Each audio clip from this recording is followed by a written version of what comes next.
Bagaimana kalau itu salah? Ya, Misalnya iya. surat cinta misalnya diambil, gimana? Dibaca semua orang. Dibaca semua orang kan?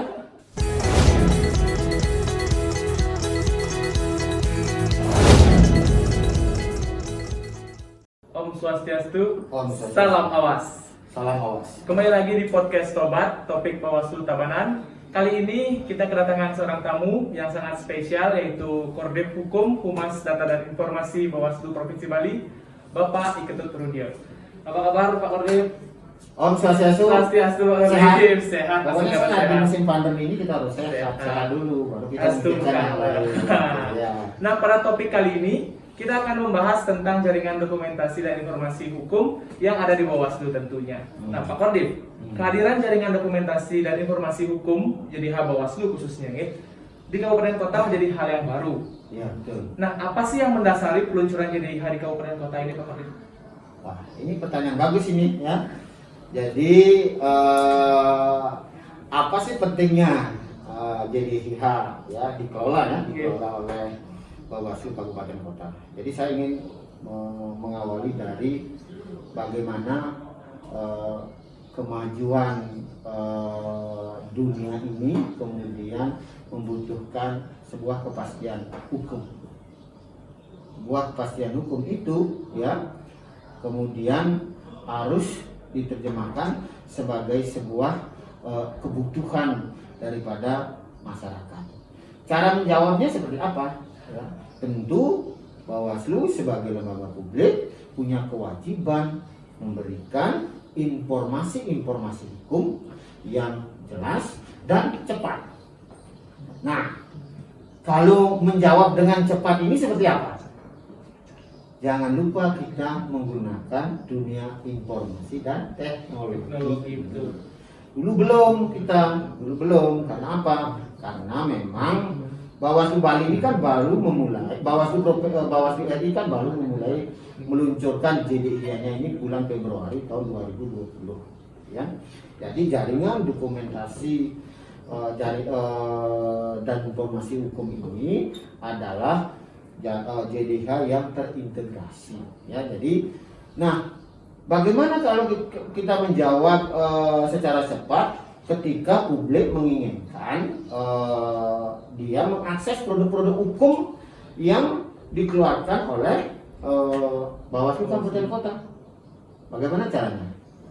Ya tentu inilah salah satu upaya yang dilakukan oleh Bawaslu Provinsi Bali, menindaklanjuti juga daripada bagaimana peluncuran JDIH Bawaslu RI itu untuk bagaimana kita memberikan informasi produk-produk hukum yang dikeluarkan baik oleh Bawaslu Kabupaten, Provinsi maupun RI.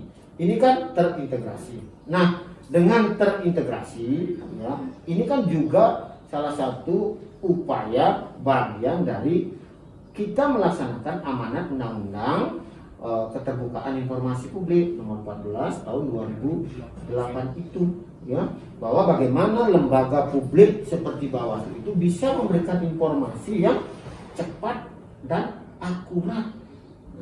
Nah, di Bawaslu Bali kemarin kita mencoba bagaimana caranya ini agar Bawaslu Kabupaten Kota ini memiliki otoritas, ya, kewenangan bisa dia mengupload produk-produk hukum yang dikeluarkan. Makanya kita awali dengan melaunching yang namanya e-book JDIH. Buku digital.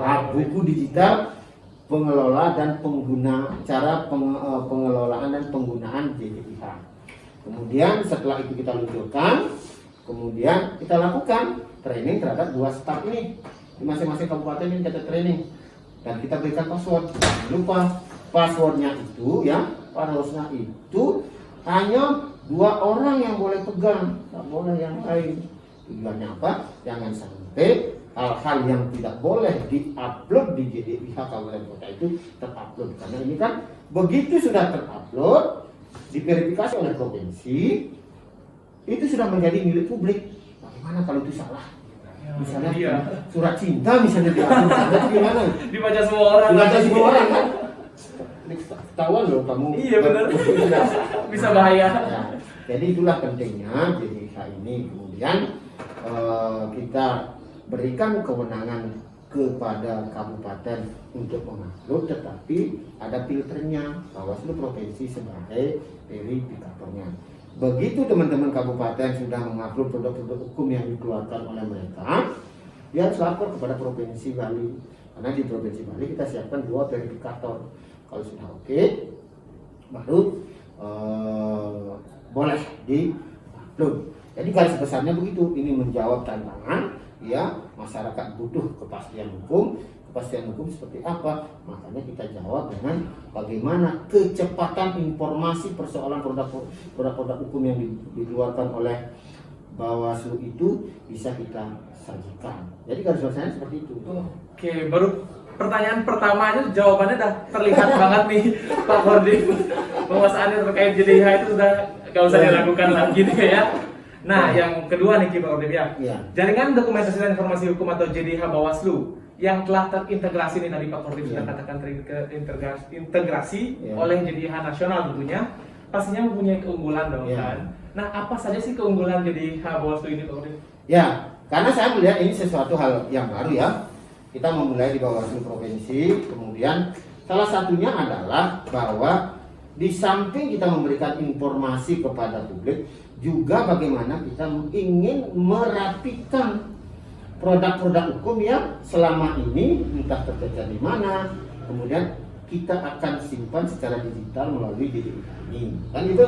Nah, kemudian yang kedua keunggulannya adalah masyarakat dimanapun mereka, begitu produk hukum itu sudah di-upload, sudah lolos verifikasi, dimanapun mereka membutuhkan produk-produk hukum yang dikeluarkan oleh Bawaslu Kabupaten Tabanan, ya, mereka bisa membuka di sana. Tidak lagi mereka datang ke Bawaslu Tabanan kemudian memohon. Sebenarnya kalau kita bicara informasi, kita ini kan juga memiliki PPID kan. Di PPID itu kan ada perbawaslunya, daftar informasi publik itu dikategorisasi mana yang boleh diberikan, mana informasi yang masuk, informasi yang dikecualikan. Nah, sekarang kita bicara soal apa sih? Mungkin ada pertanyaan, apa sih produk-produk hukum dan apa pentingnya bagi masyarakat kan? Produk-produk hukum Bawaslu itu apa sih pentingnya? Nah, kalau di kabupaten itu apa produk-produk hukum yang dihasilkan? Paling SK. Kemudian rekomendasi. Kemudian putusan. Bawaslu kan punya kewenangan itu. Putusan sengketa proses, ya. Kemudian ada sengketa di pemilihan, itu punya kewenangan Bawaslu, ya. Tabanan kemarin ada ya sengketa ya? Ada sengketa. Dan itu kalau selama ini masyarakat tidak tahu kan, ya, kemudian dia ingin mendapatkan, mungkin mereka terlibat langsung kemarin sebagai pemohon, tidak tahu dia putusannya seperti apa. Nah, dengan JDIH ini mereka bisa membuka. Lalu bagaimana cara memberikan agar masyarakat itu tahu? Caranya ini teman-teman kabupaten yang harus menginformasikan, mensosialisasikan, maksimalkan media-media yang kita miliki. Ada Facebook, kemudian Instagram, kemudian ada Twitter, itu maksimalkan. Nah, siapa kira-kira yang membutuhkan? Nah, itu kan pertanyaan sekarang. Nah, menghadapi tahapan pemilu yang sudah ada di depan mata ini, saya kira pihak-pihak yang membutuhkan ini pasti mereka-mereka yang akan berkontestasi. Siapa itu? Bisa partai politik, calon DPR, kemudian putusannya dulu itu seperti apa sih? Itu. Tapi itu kan sebagai sebuah referensi buat mereka. Makanya partai-partai politik mungkin bisa nanti akan memerlukan produk-produk hukum yang pernah kita keluarkan selama tahapan pemilu maupun pilkada.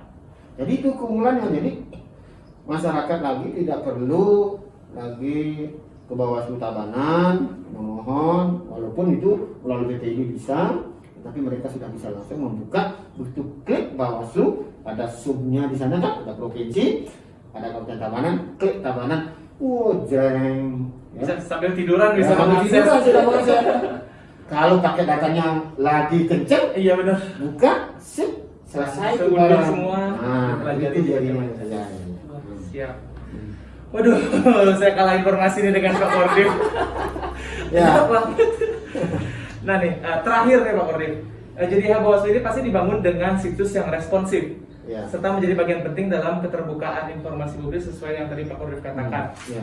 Mungkin banyak sahabat Bawaslu juga banyak yang belum tahu caranya mengakses website jadi Bawaslu ini dari mana sih? Mungkin dia, aduh, gimana nih caranya? Apakah saya harus ke kantor? Ya. Kan mungkin ada keperluan lain, mungkin mengaksesnya bagaimana itu Pak Kordif? Ya, sekarang kan sudah zamannya teknologi sudah maju. Tinggal klik Google, kemudian Bawaslu, website Bawaslunya apa, itu tinggal cari, kan di sana ada JDIH. Setelah itu tinggal klik JDIH yang mana? Kabupaten Tabanan. Klik Kabupaten Tabanan, sudah tersaji semua. Semuanya sudah terjadi. Semuanya sudah tersaji. Apakah di sana ada SK, apakah ada rekomendasi, apakah ada putusan. Ini putusan kan penting. Oke, politik ini siapa sih yang dulu bersengketa yang dimohon, yang disengketakan ke Bawaslu? Pasti mereka kepingin tahu. Nah, saya berharap ya dengan JDIH ini terintegrasi dan Bawaslu kabupaten kota kembali diberikan otoritas ya untuk mengupload. Ini kan salah satu upaya bagaimana kita memenuhi informasi-informasi yang dibutuhkan oleh masyarakat, menjalankan amanat Undang-Undang 14 tahun 2008 tentang keterbukaan informasi publik.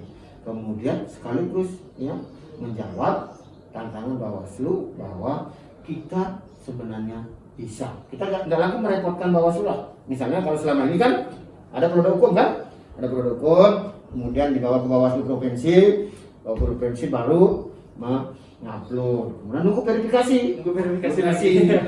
Lama. Sekarang begitu Bawaslu kabupaten sudah mengupload, kemudian lapor kepada verifikator oke, selesai. Tayang untuk publik. Sudah tayang dimanapun ada mau ada di luar negeri, mau di manapun sudah bisa diakses. tayangkan. Hebat kan Bawaslu Tabanan kan?